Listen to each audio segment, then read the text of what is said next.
Hey everyone, welcome back to the channel.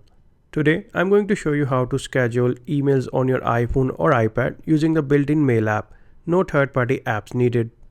With iOS 16 and later, Apple finally added the ability to schedule emails right from the native mail app. You can write up the email and schedule it to be sent at a specific date and time.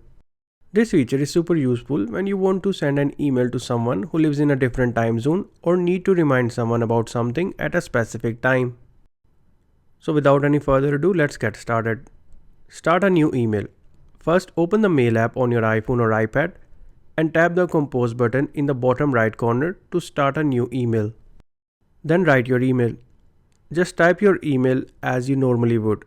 Add the recipient's email address, a subject, and your message. Once your email is ready, it's time to schedule it.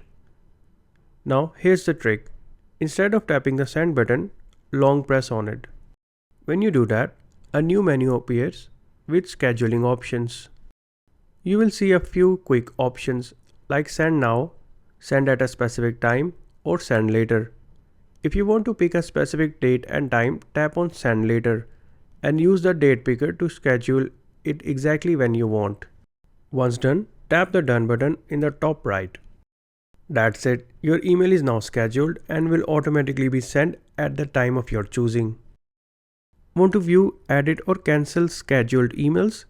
Just go to your Mail app Send Later section found under Mailboxes screen. And that's it.